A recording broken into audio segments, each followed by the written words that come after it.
সামাজিক যোগাযোগ মাধ্যমে মত প্রকাশের কারণে ১৩ জন কর্মকর্তাকে সাময়িক বরখাস্তের প্রতিবাদে পূর্ণ দিবস কর্মবিরতি পালন করছে আন্ত ক্যাডার বৈষম্য নিরসন পরিষদ।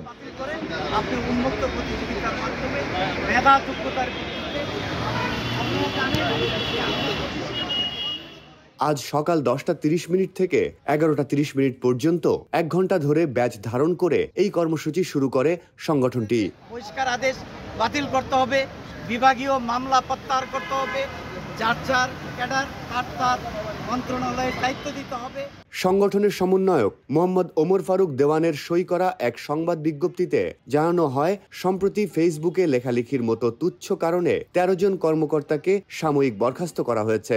একই ধরনের কাজ প্রশাসন ক্যাডারের সদস্যরা করলেও তাদের বিরুদ্ধে কোনো ব্যবস্থা গ্রহণ করা হয়নি।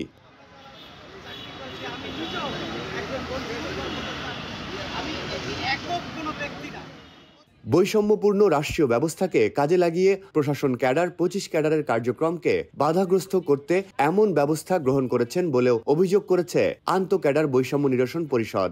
আমাদের আজকে কলম বিরতির মূল উদ্দেশ্য হচ্ছে যে সাময়িক বরখাস্ত যেন প্রত্যাখ্যান করা হয়। আমরা এর আগেও বহুবার বলেছি যে অন্যায্যভাবে অযৌক্তিকভাবে আমাদের ২৫ ক্যাডারের কয়েকজন কর্মকর্তাকে বরখাস্ত করা হয়েছে।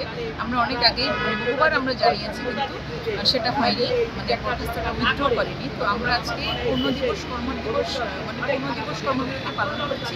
আমাদের যারা সহকর্মী আছেন সাময়িকভাবে বরখাস্ত যাদেরকে করেছেন তাদের বরখাস্ত যেন উইথড্র করা হয়, এবং পাশাপাশি আমাদের যে ৩টা দাবি ছিল সেই দাবিগুলো যেন অতি দ্রুত সমাধান হয়।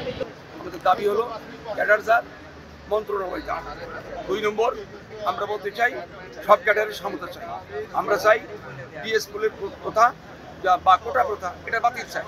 এই কোটার কারণে আজ আমরা এখানে, যে কোটা নিয়ে এত কিছু হলো, এত মানুষ শাহাদত বরণ করবে, তাদেরকে শ্রদ্ধার সঙ্গে স্মরণ করবে। তাদের আন্দোলনের ফসল, তাদের শাহাদতের ফসল এটা, আর এটাকে নিয়ে কিছু লোক রাজনীতি করছে এবং শুধুমাত্র একটি ক্যাডার।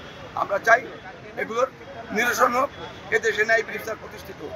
যতদিন না ক্যাডার যার মন্ত্রণালয় তাই না হবে, যতদিন না সব ক্যাডারের সমতা আসবে, যতদিন ওই কোটা প্রথা বাতিল না হবে, ততদিন দেশে অন্যায়, অবিচার, অত্যাচারের, উৎপীড়নের যে যাতাকত এটা অব্যাহত থাকবে।